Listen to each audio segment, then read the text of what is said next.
Tá certo, Barbieri, boa noite. Diego Pérez, da Rádio 102, estamos ao vivo para Bragança e toda a região. Barbieri, queria que você começasse, claro, falando sobre o jogo, o que você viu do time do Bragantino e sobre os 11 iniciais. O porquê você decidiu manter o Coelho no meio-campo, né? O que você viu de positivo da atuação dele em Montevidéu e o desempenho dele hoje, e também a opção pelo Luan Cândido como titular no lugar do Edmar. Boa noite, Barbieri. Boa noite, Diego. Boa noite a todos os ouvintes aí. Prazer estar falando com vocês novamente. Eu acho que a gente fez um primeiro tempo abaixo daquilo que a gente pode. Primeiro tempo muito lento, competindo pouco, dando espaço excessivo à equipe do América. Tanto é que a gente pouco produziu, né? Produziu muito pouco no primeiro tempo. E aí eu acho que no segundo tempo a gente voltou bem melhor, até a gente acaba tomando um gol no momento, um gol de bola parada no momento que a gente estava melhor no jogo.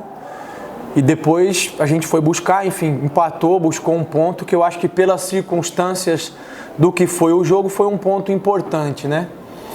A ideia de começar com o Coelho, assim como foi na final, por característica de ser um jogador que é bastante agressivo, que consegue entrar na área, que consegue ter esse retorno, então é um jogador que consegue fazer essa função de ter bastante dinâmica, mas acho que ele não conseguiu se encontrar no jogo. Acho que aquela lesão que ele teve ali no primeiro tempo ainda acabou limitando ele um pouquinho.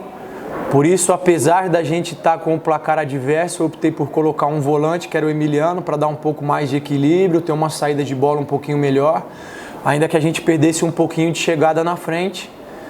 E aí a gente empatou, acho que no final do jogo teve boas possibilidades para buscar o segundo gol, mas não fez.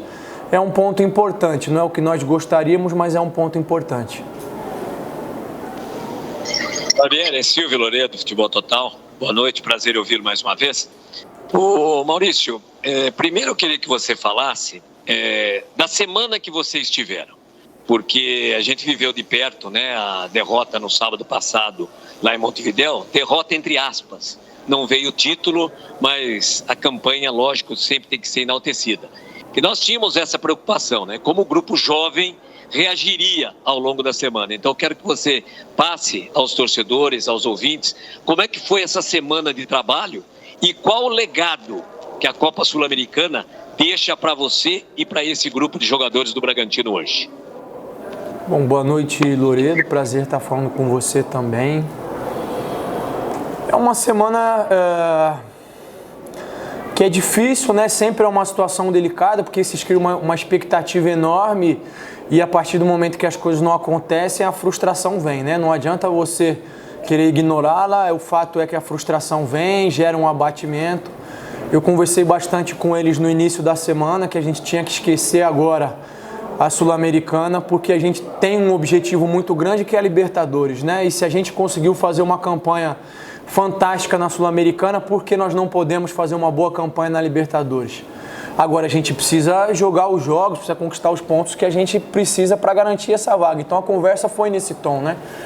Claro que as pessoas são diferentes entre si, cada um responde de uma maneira. Então a gente procurou fazer um trabalho de encostar mais naqueles jogadores que a gente sentia que estavam um pouquinho mais abatidos, tentou elevar o moral do grupo. A gente conversou bastante antes do vestiário, o Júlio falou muito bem sobre a gente entrar, competir, ser aguerrido, mas eu acho que mesmo assim a gente não conseguiu fazer um bom primeiro tempo. E eu acho que no segundo tempo a gente melhorou bastante, voltou a ser um Bragantino muito mais próximo daquele que a gente se habituou a ver, jogando, agredindo adversários, sendo intenso e buscando o gol. Tanto é que a gente fez o gol e buscou, né, outras oportunidades. Eu acho que, volto a dizer, no geral, pela circunstância do jogo, foi um ponto importante. Agora a gente tem que recuperar os jogadores, entender que tem um desafio enorme lá em Caxias contra o Juventude. É uma equipe que está brigando dentro da zona ali, que vai se entregar demais para buscar o resultado. Então a gente tem que ter muita sabedoria e entrar disposto a competir bastante para que a gente não tenha problema. Barbieri, Ana, do Bragança em Pauta, boa noite. Você falou aí do foco na Libertadores, né? Perdemos 2 pontos em casa hoje, tem 3 jogos, 2 fora e só mais um aqui. Nas suas contas, quantos pontos o Bragantino precisa somar aí para ficar com essa vaga da Libertadores, ou em quarto ou em quinto lugar? Bom, boa noite, Ana. Antes de responder a sua pergunta, eu quero até responder, eu não respondi toda a pergunta do Loredo, peço desculpa, Loredo, vou voltar no ponto sobre o legado, né? Eu acho que a gente, com um grupo extremamente jovem, numa equipe que depois de 25 anos voltou a disputar uma competição internacional. É claro que a gente sempre entra para vencer e para ganhar, mas a ideia era que a gente pudesse realmente tá aprendendo a voltar a disputar essas competições. A gente teve um ano, enfim, com uma série de acontecimentos que muitas vezes fogem ao nosso controle, né? Saída do principal jogador, depois uma série de lesões ao longo da competição.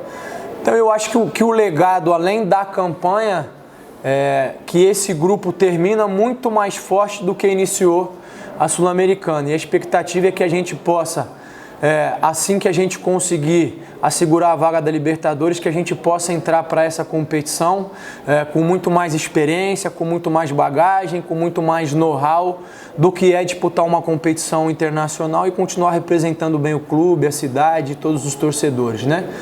Em relação à pergunta da Ana, eu não tenho o hábito de fazer muitas contas, não é algo que eu fique programando muito.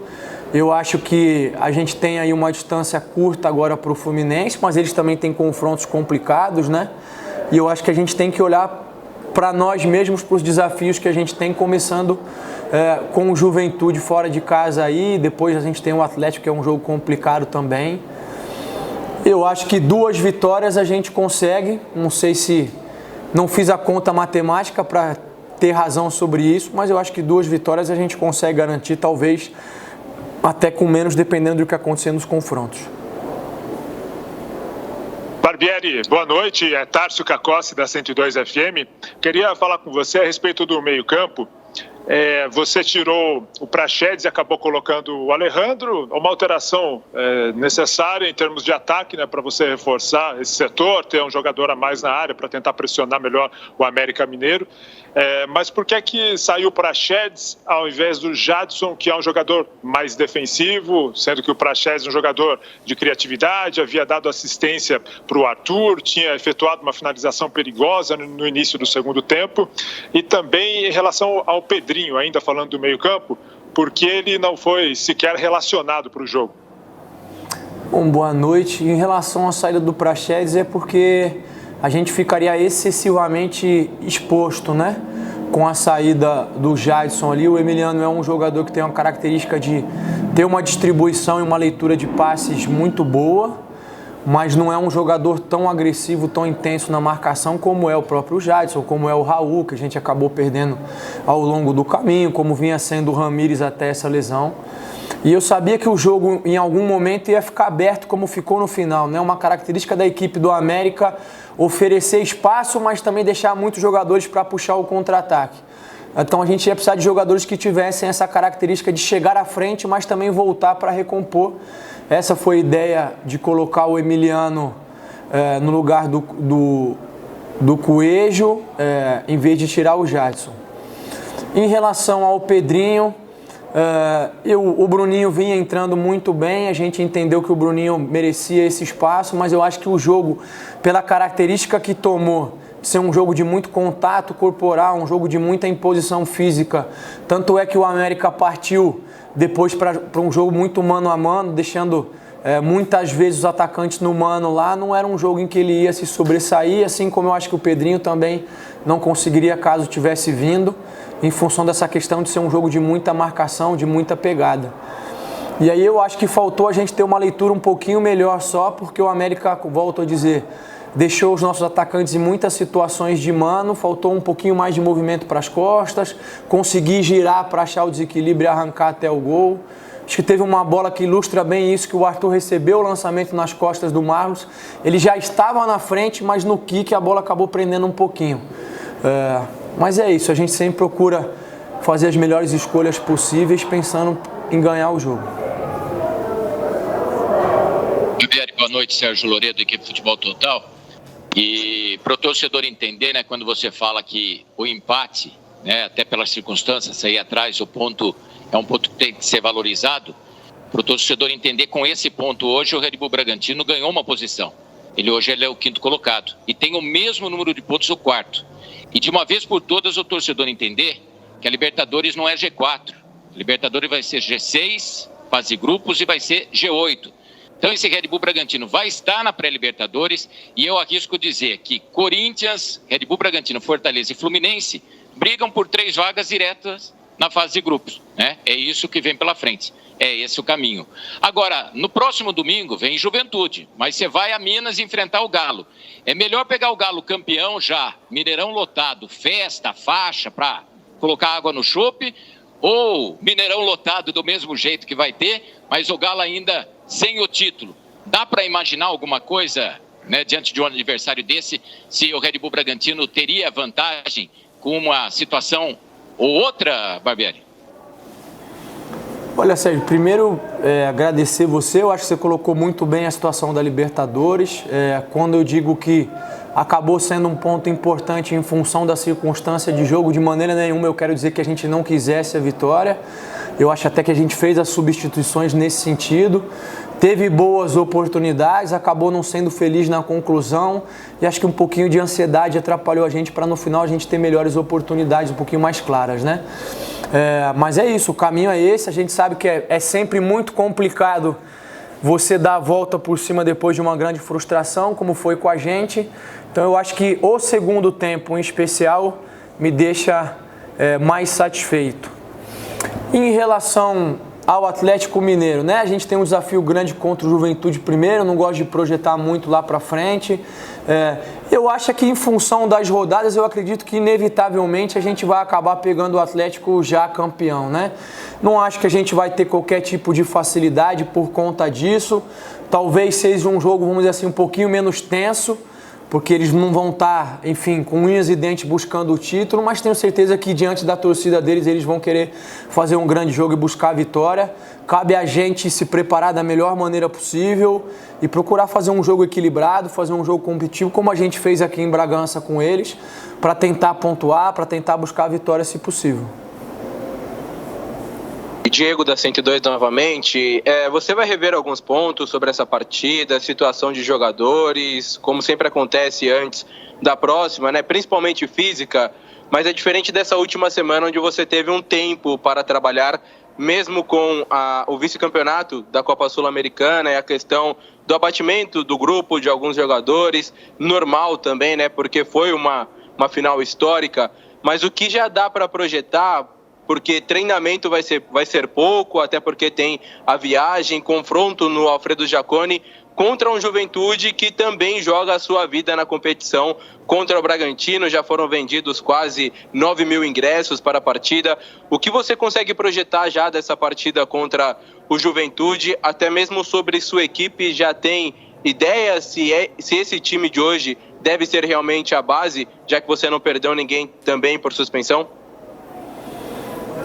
Vou começar de trás para frente, né? Não sei ainda se vai ser a base. A gente vamos ver como é que os jogadores se reapresentam, como é que eles chegam aí, se ninguém vai sentir nada, né? Para a gente avaliar, estudar bem o Juventude. A gente já tem um material separado, mas só a partir de agora que eu vou olhar com mais calma para entender quais são os pontos que a gente pode explorar.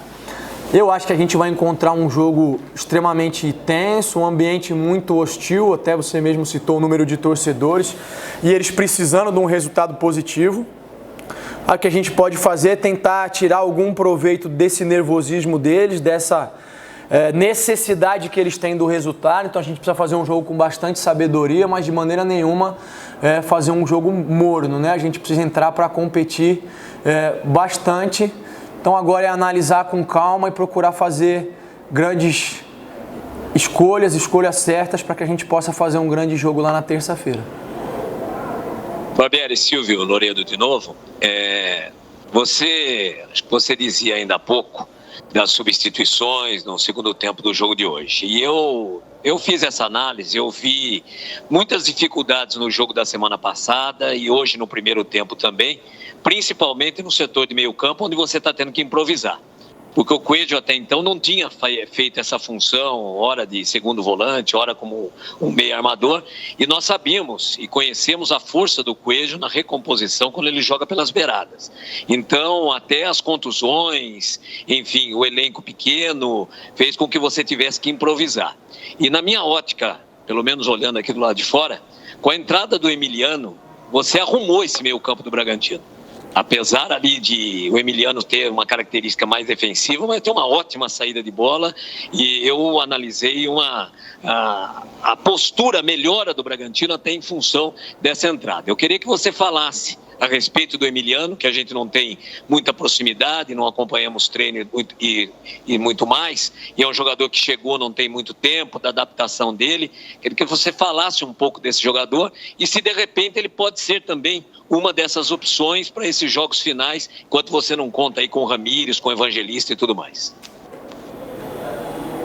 Não, sem dúvida, claro que ele é uma opção, né? Eu acho que você pontuou muito bem, é um jogador que chegou num momento difícil para um jogador com a bagagem dele, porque é um jogador extremamente jovem, para um jogador estrangeiro, para um jogador que veio para uma equipe que tem uma maneira diferente de atuar da equipe em que ele estava, né? A gente não pode esquecer que o Nacional é uma das maiores equipes do Uruguai, então tem uma imposição já natural sobre os adversários, tem uma outra maneira de enfrentar. A gente tem que entender que existe uma diferença de nível dos campeonatos. Eu acho que o Emiliano pegou um rojão, vamos dizer assim, quando ele chegou, porque tem que se adaptar rápido, a gente precisando dos resultados, e ele vem trabalhando bastante. É um menino excepcional, extremamente dedicado, muito inteligente, está sempre pronto para absorver o que a gente pede em termos de posicionamento, tentar aplicar no jogo.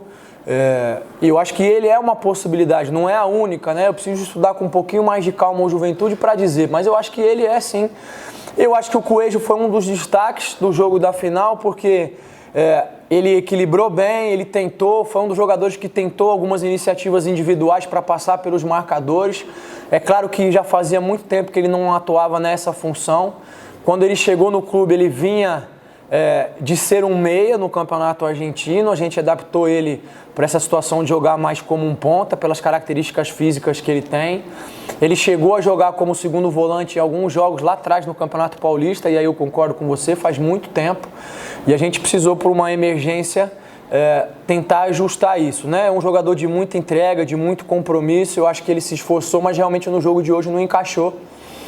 Talvez ele tenha acusado um pouquinho o cansaço e a frustração. Mas é uma possibilidade, assim como o Emiliano, assim como o Luciano, assim como outras que a gente vai estudar e vai ver com calma.